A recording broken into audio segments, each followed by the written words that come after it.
आम आदमी पार्टी की खबरों से आगे बढ़ते हैं और अब बात करते हैं खुद को दुनिया की सबसे बड़ी पार्टी होने का दावा करने वाली बीजेपी की, जिसने आज फिर से अपने अखिल भारतीय सदस्यता अभियान की शुरुआत की है, जिसमें प्रधानमंत्री नरेंद्र मोदी सबसे पहले सदस्य बने।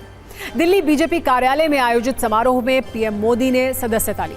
इस मौके पर उन्होंने बीजेपी की शुरुआत से लेकर अब तक की यात्रा का जिक्र भी किया, जिस पर हमने एक रील भी तैयार की है। लेकिन पहले आंकड़ों के जरिए समझिए कि बीजेपी की सदस्यता का नंबर गेम क्या है। फिलहाल बीजेपी के 18 करोड़ सदस्य हैं। पार्टी ने 10 करोड़ नए सदस्य बनाने का लक्ष्य रखा है। टारगेट पूरा होने पर सदस्यों की संख्या 28 करोड़ हो जाएगी। यानी अगले 51 दिनों तक चलने वाले इस अभियान में इस टारगेट को पूरा करने की कोशिश होगी। 2014 में सरकार बनने के बाद बीजेपी ने सदस्यता अभियान चलाया था, जिसमें कुल 11 करोड़ सदस्य बने थे।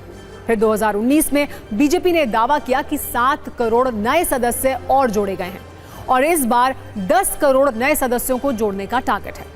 इस लिहाज से देखें तो बीजेपी के मौजूदा सदस्यों की संख्या 18 करोड़ है, जबकि 2024 के लोकसभा चुनाव में बीजेपी को कुल 22 करोड़ 90 लाख वोट मिले थे। बीजेपी का सदस्यता अभियान ऑनलाइन और ऑफलाइन दोनों मोड में होगा, जिसमें मिस्ड कॉल, वेबसाइट, नमो ऐप और क्यूआर कोड को स्कैन करके पार्टी का सदस्य बना जा सकता है। बीजेपी ने हर बूथ से लगभग 200 औसत सदस्य बनाने का लक्ष्य रखा है और लगभग 10 लाख से अधिक बूथ हैं। इस तरह से बीजेपी के 20 करोड़ सदस्य तो बनेंगे ही। वैसे इस सदस्यता अभियान के लिए बीजेपी ने 15,000 मंडलों में से 9,000 में वर्कशॉप करके ट्रेनिंग दी है। बीजेपी ने इस अभियान में 10 लाख से अधिक पार्टी कार्यकर्ताओं को सक्रिय तौर पर लगाया है। वैसे जम्मू कश्मीर, हरियाणा, महाराष्ट्र और झारखंड में विधानसभा चुनाव की तैयारियों के कारण अभी इन राज्यों में सदस्यता अभियान चुनाव के बाद चलाया जाएगा। वैसे जिस शिद्दत के साथ बीजेपी अपने सदस्यों की संख्या बढ़ाने की कोशिश करती है, इसका उन्हें चुनावी फायदा भी मिलता है। आज सदस्य बनने के बाद खुद पीएम ने इसका जिक्र किया। उन्होंने कहा कि सदस्यता अभियान बीजेपी के लिए सिर्फ रस्म अदायगी नहीं है, बल्कि एक मिशन है।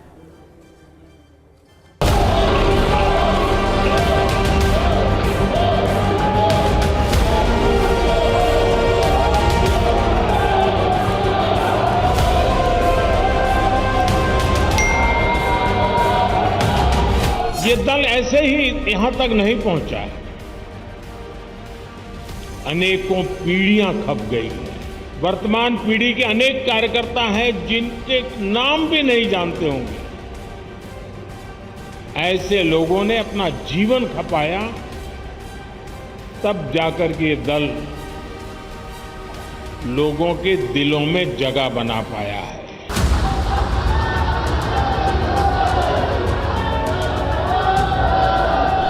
हम वो लोग हैं जिन्होंने दीवारों पर कमल पेंट किया,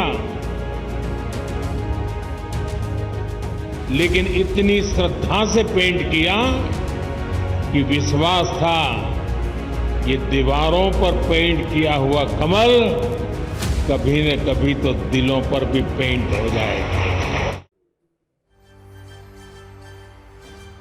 पीएम मोदी के अलावा रक्षा मंत्री राजनाथ सिंह, गृह मंत्री अमित शाह समेत पार्टी के सभी बड़े नेताओं ने आज ही बीजेपी दफ्तर में सदस्यता ली।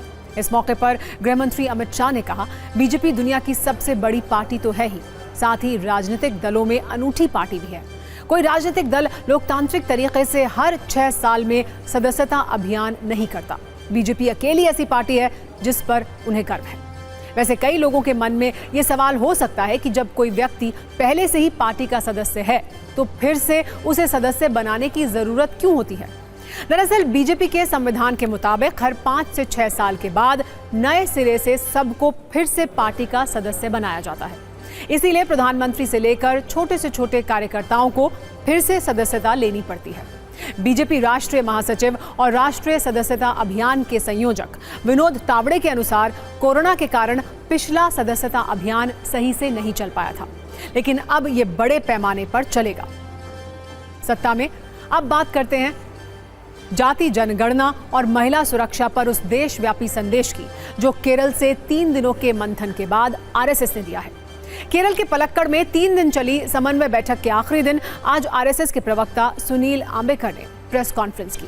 उन्होंने आज 2 मुख्य मुद्दों का जिक्र किया और बताया कि आरएसएस के मंथन में क्या निकला है। पहला मुद्दा है जातीय जनगणना। आरएसएस की ओर से कहा गया है कि एक संवेदनशील मुद्दा है।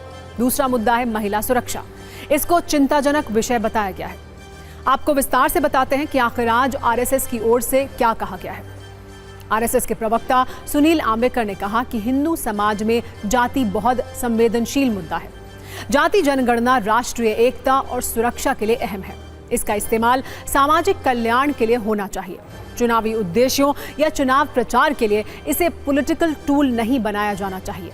किसी जाति या समुदाय की भलाई के लिए भी सरकार को आंकड़ों की जरूरत होती है।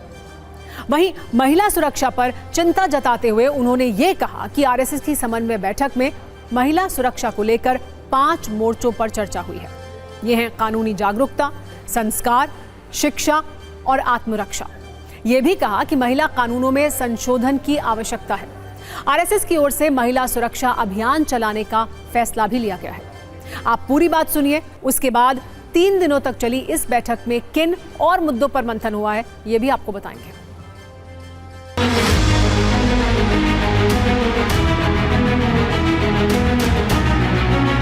As our society, Hindu society, we have the sensitive issue of our caste and caste relations.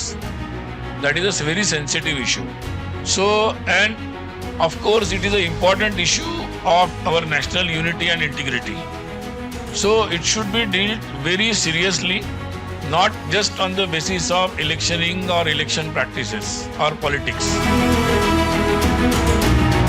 For all welfare activities, particularly addressing to the particular community or caste which is lagging behind, and so which is the special attention is needed to some communities and caste.